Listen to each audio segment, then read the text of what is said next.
Hello and welcome to the next episode of the Interlocking Loops Flosstube. My name is Angela and this is a video about cross stitch and my other crafty endeavors. It's July 5th, Monday, 2021. I hope you guys have had a good holiday weekend. I know we have around here. Got some things done. We did see some fireworks, spent some good time with family, had a great day today, spent some time with my parents. My daughter and her boyfriend came down and we all had lunch together. We all ate then supper together, just the four of us, my husband and I, our daughter and her boyfriend, and they just packed up and left about, if I look at the clock, maybe 15 minutes ago. So we've had an absolutely fabulous time. So I'm hoping you've had the same.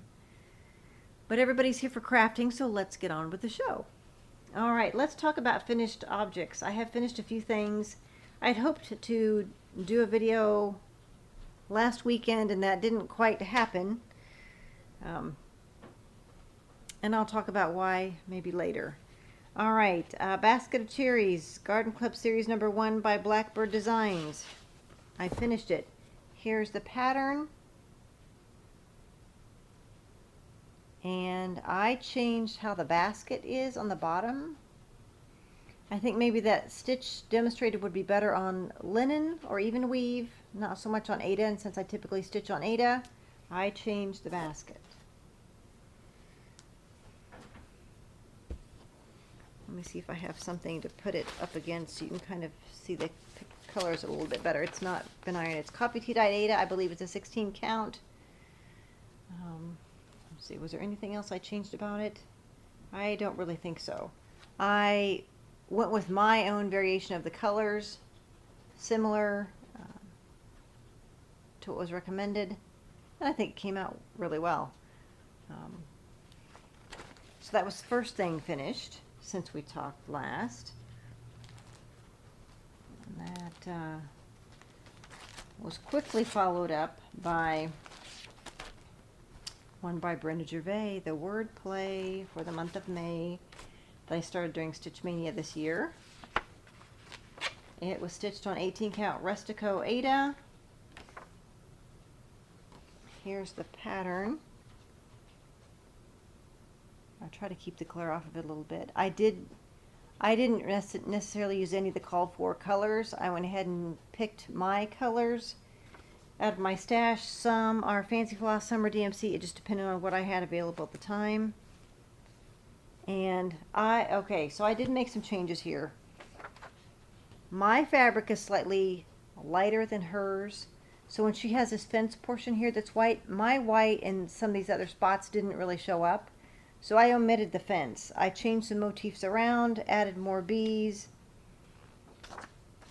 And mine looks a little bit, it looks more faded here than it really is. Maybe that's pretty accurate. But I think it's really cute. So eventually this will be made into a pillow. I think I'll probably do that once I end up getting all of the months done. So the next one, I don't know when I'll start that, maybe next year. That'll probably have to be the month of June. Okay, so the third finish I have for this episode is by Stitching with the Housewives. And mainly, but not exclusively, the DMC equivalents to the pattern. This particular one is called Flower Market. It's one of their tiered tray tidbits. And I'll flash the pattern there. Isn't that adorable? A pink truck. A big daisy in the back.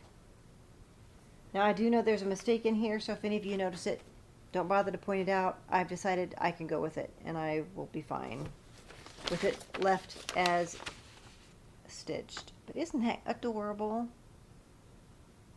I just think that's cute, cute, cute, cute, cute. That'll make an adorable pillow. So those are the things I have finished. Let's talk a little bit about what I've been stitching on since then. Shall we say Brenda Gervais again? This is Patriotic Poppies by Brenda Gervais.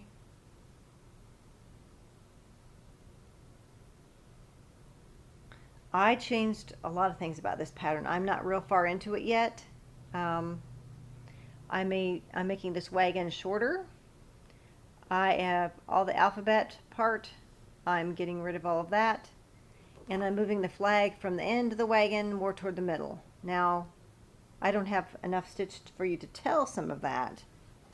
And I am stitching on, I'm using a lot of fancy floss that I happen to have in the called for colors, which shocking that I actually have all the pieces.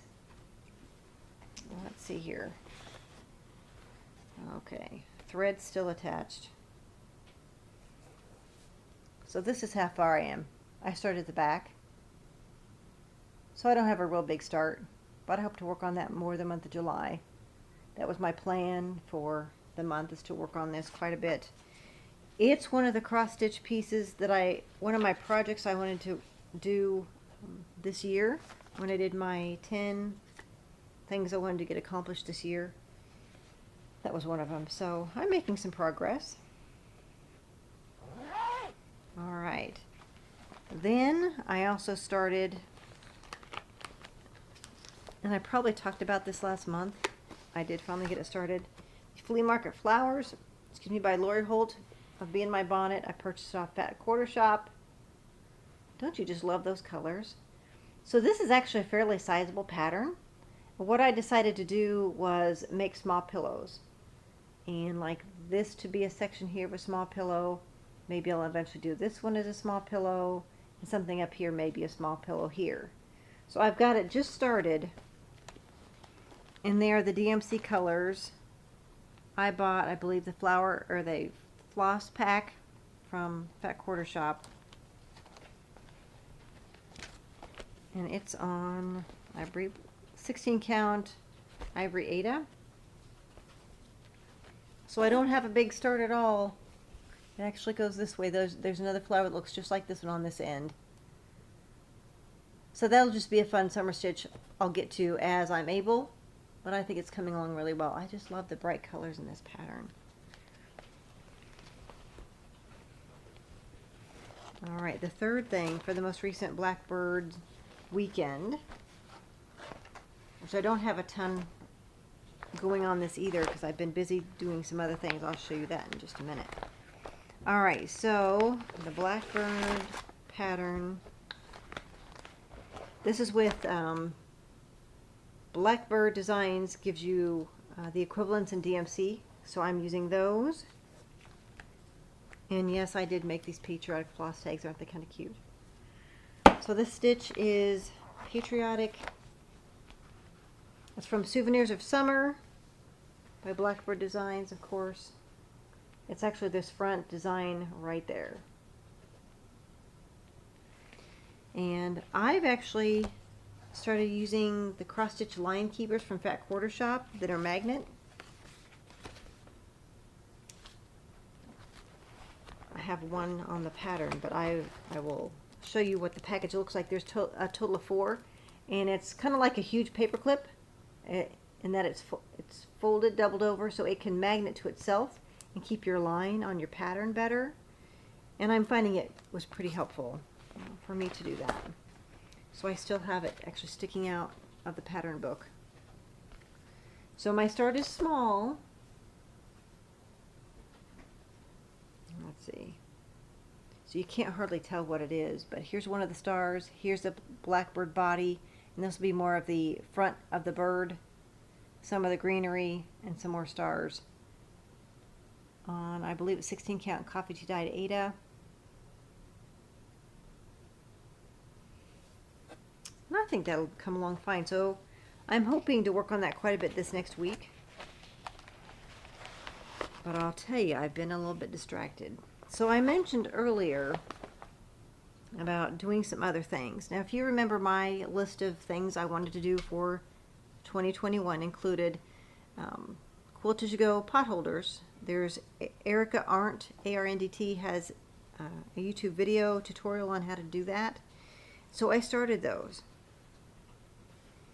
So I don't have them finished. I just have the front portion of the top done and the quilted middle. My deer head's upside down. Alright, and here's one with trees. and they're not hard to do. So that's exciting because I think next year I'll try and do a quilt as you go, maybe a quilt actually. But I've gotten the sewing bug, which I get every once in a while, and it doesn't help that I've seen a few different Flosstubers with their new featherweight sewing machines by Singer. So what I put off the podcast or the Flosstube video to actually do is to wait for mine to arrive. I bought one from a gentleman. Oh goodness, I had that paper out here just a little bit ago. I bought it off of Etsy. I had looked on Marketplace. You know, you don't know what you're going to find. There was nothing anywhere close, and they were still kind of expensive, and I didn't know if by the time they were shipped, if it would still be in good condition or not. I bid on eBay. Some of those went way too high that I wasn't willing to pay that, and you never know if they'll be shipped to you in decent condition. So I ended up going with a guy off of Etsy. I can't remember his shop name now, but his first name is Craig. So if you look up, I forget if it's Vintage Machines. I don't remember what his exact shop name is called. But if you look up on Etsy, the Singer Featherweight 221s for sale, his shop will come up as probably having one in there. And if you scroll down, the owner of the shop, go to the one whose name is Craig. He has great reviews on there, and that's what I went with. He's looked it over, made sure it would work for me, and he's been careful and kept in contact with me the whole time. I knew when he shipped it, when to expect it coming, and update nearly every day. And it came very well packed, and I'm still waiting for the grease and oil to arrive. I've ordered those to make sure she's well ready to start doing a little bit of sewing. So let's see, it was made November 5th, 1936 was the one I purchased, and I've named her Beatrice. That was apparently a fairly popular name in 1936, so that's what I went with. But check out Craig. I would recommend, and you should be able to scroll down and see my review that I did just days ago, because I was very pleased with how the whole transaction went. I have done a couple other things since we talked, including I started another pair of socks. You know, I'm a fairly avid sock knitter. And this is actually the Anne of Green Gables colorway. It was from her club a couple years ago. It's by Freckled Whimsy. I'll show the tag. And she has some beautifully self-striping yarns. And I like self-striping yarns. The dyer does all the work for you. All you have to do is knit. So I'm an avid DPN knitter from the cuff down. And this is what I have so far in the first sock. I love this kind of a neon-y green color. I just bought a new work shirt that looks just like that. So I'm excited to keep going on that. So I don't get really second sock syndrome. I have a sock going, I would say, almost all the time. In travel knitting, you never know when you're going to need to wait. I take it I used to be able to knit more during my lunch break at work than I have been lately, but I do have high hopes that that'll improve a little bit and I'll be doing more. So I have made a few acquisitions since we talked last. I have been in love with a pattern from Fat Quarter Shop. Home Sweet Home. That's why it's so Emma. And I think it's the colors that got me. I'm going to try and take it out of the plastic because the plastic is so shiny that I don't know how well it will actually show up. I did buy the thread kit from Fat Quarter Shop as well. So here's the pattern. See that pretty aqua? Yellow and the green. I just love those colors. And I bought the thread pack to go with it. Yes, it's still in the plastic. I had trouble finding the aqua fabric that it called for because I wanted it to be just like the picture. I was able to find that on 123 Stitch and bought it too because I wasn't going to buy the pattern until I could find the exact fabric to go with it because I wanted it to look exactly as pictured.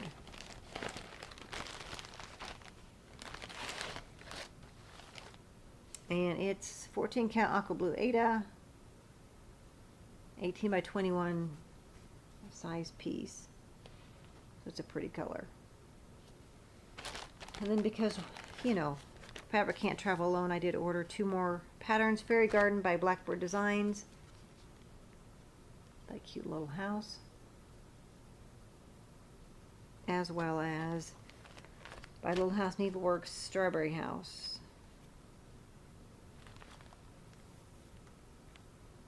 I don't know how well you can kind of see that, but it's a cute pink house. And I've wanted it in the past, and I just haven't purchased it. Well, I finally decided to go for it. And those were from 123 Stitch. Okay, I did download a pattern from Pinker and Punkin Quilting. It's entitled Aunt Bee's Summer Home. And this is a free pattern from Melissa Vandergriff.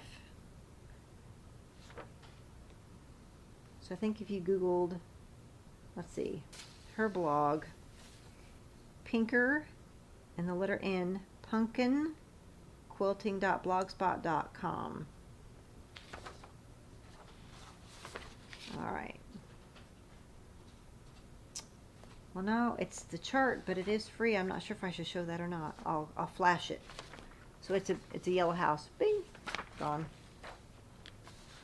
So I hope sometime to get started with that. And I ordered a bunch of fabric from Fat Quarter Shop in the last month. It's all of its Ada. I have tarnish. It's kind of a greenish gray. Then Legacy, which is a more tan. I ordered Shale, which it's not exactly a purple cast, but it has a little more clay-like color, I think. Earthen, which has a little bit more of a tan with almost a pink tint to it.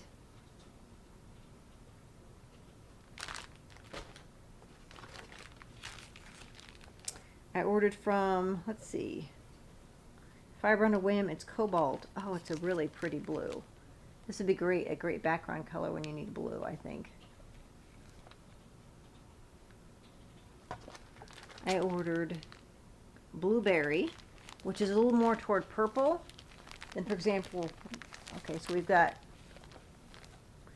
Blueberry and Cobalt's the one in the back. And then I ordered Topaz, which is a darker blue. Isn't that pretty? Now I could see doing snowflakes in white on this for something winter or Christmassy. On this Topaz. I think that would be lovely. Small ornaments for your Christmas tree. So those, all the fabrics are from Fat Quarter Shop. All right, let's see. I did order a kit from the Little Red Hen. Let's see.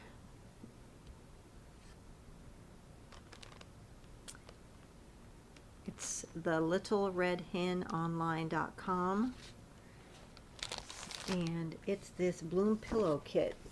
It's wool applique. I thought that was really pretty, very summery. And the pattern comes in this book that you can also buy there from the Little Red Hen, Quilting in the Coop. I had trouble deciding which kit to actually purchase.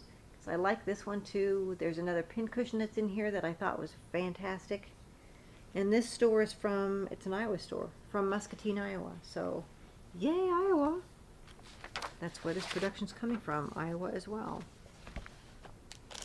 The last thing, sorry for the crinkle, the last thing I purchased is a book, The New Homemade Kitchen. 250 recipes and ideas for reinventing the art of preserving, canning, fermenting, dehydrated, and more. by Joseph Schuldiner. And it's a fairly substantial book. It has a lot of cool things in here. If you're someone that kind of likes to dabble in the kitchen and do things your own way, we've got everything from the art of grinding your own coffee, roasting your own coffee beans, to pickles and preserves. There is talk about how you can do a little bit of roasting coffee beans at home. There's some about making your own vanilla extract, making your own Italian dressing mix. You could have a mustard bar where you could put in different things into making your own mustard to kind of customize it for what you wanted, anyway from different alcohol you might want to put in there to different vinegars, sweeteners, different things like that. And I really think it sounds really fascinating. So they have some master recipes. Then you can jump off and try to add in different things to tailor it to your liking. But it's got a whole lot of stuff. It's got stuff about meat preparation and preservation, meat food safety, stuff about kefir grains, bread making a little bit. Oh, it's a beautiful book. Anyway, so that's kind of what I've been up to. When the kids arrived today, our cat Pumpkin decided he was going to hide, and he's now decided to come up and help me. So it's probably a good time to let this go. It looks like the lighting is changing a little bit too. But that's all for this episode, and until next time, hopefully I can tell you a little bit about what I'm sewing on my featherweight next time we talk. Okay, bye-bye.